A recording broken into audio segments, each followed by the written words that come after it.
passer aux références mixtes.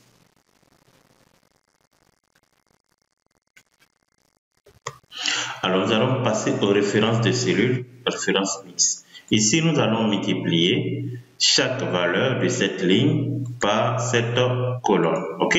Donc, par exemple, je fais 1 fois. Je fais 1 fois 1. OK? Je vais tirer la formule. Et c'est tout. OK?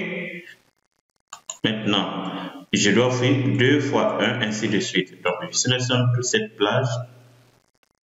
Je vais parler de référence mixte, c'est-à-dire quoi? Je vais demander à Excel de multiplier ça par ça, ça par ça, et je vais tirer la formule dans toute ma plage sélectionnée. Alors, qu'est-ce que je dois faire? Si je dis Excel, multiplie-moi 1 fois 2. Alors, si je tire la formule, bon, on va voir ensemble. Si je tire la formule, c'est bien juste, mais si je tire la formule vers ce, vous voyez ce que ça donne. OK? Excel change de référent de cellule. Lorsque je tire la formule vers la droite, Excel change de référent de cellule. Et comment je peux corriger? Vous voyez? Excel en train de changer à chaque fois de référence. Alors que moi, je veux que Excel garde toujours ses références. Et ces références, il ne doit pas changer de référence. Donc, qu'est-ce que moi je dois faire? Qu'est-ce que je dois faire? Je dois demander à Excel. Ici, il faut changer de ligne. Change de ligne à chaque fois quand je descends vers le bas et quand je vais vers la droite.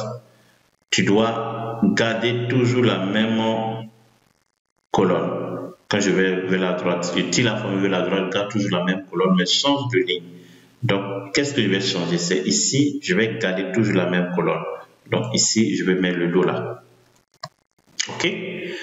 Maintenant, alors, ici, quand je vais tirer vers le bas, Excel doit garder toujours la même ligne. Cette ligne. Il doit garder, mais il doit changer de colonne. OK? Donc, je vais figer la ligne. Et voici comment insérer les $ pour faire des références mixtes. Et je vais tirer la formule. Vous voyez, on va tester. C'est super. On va tirer vers la droite. On va effacer ça. Vous voyez, je garde toujours la même colonne. Et ici, je garde toujours la même ligne. Je vais tirer vers le bas. On va voir. Vous voyez, super. Maintenant, je peux recopier la formule. Je recopie CTRL-C, sélectionne toute la plage, je fais CTRL-V. Et voici, j'ai le résultat tranquille. Vous voyez, super. Alors, référence absolue. Alors ici, je dois garder toujours la même référence dans toute ma formule. Ici, il s'agit de calculer le taux, le pourcentage de chaque mois par rapport au chiffre d'affaires total. Donc ici, je vais calculer d'abord la somme. OK?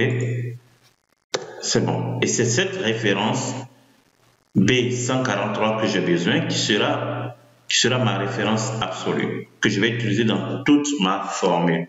Donc je fais le chiffre d'affaires, le pourcentage du chiffre d'affaires divisé par le total. Donc divisé par le total.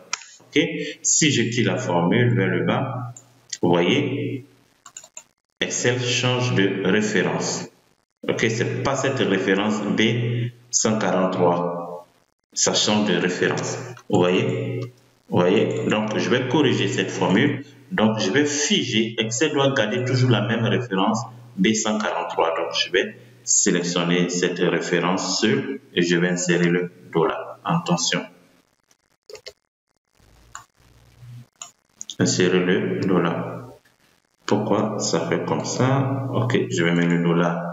Au côté de B, le $ aussi au niveau de la ligne et c'est bon. Je vais tirer la formule et vous voyez, tranquille, super.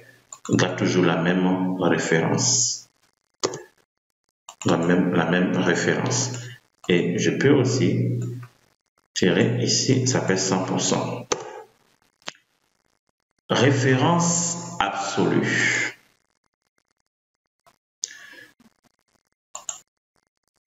C'est référence absolue, ok. Je dois chercher le montant de la remise.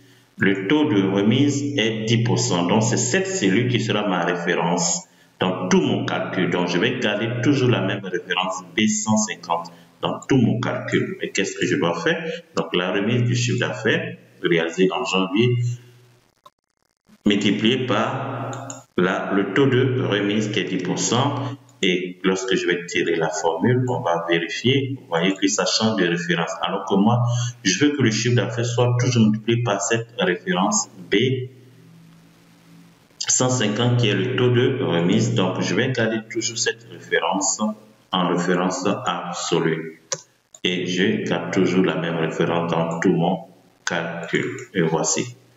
Ici, alors, le chiffre d'affaires après la remise, c'est le chiffre d'affaires réalisé moins la remise. Et je fais les calculs rapidement. Ici, je sélectionne, je fais CTRL ALT égal pour faire les totaux automatiquement. Donc, je vais reprendre, je sélectionne d'abord la plage, je fais ALT égal.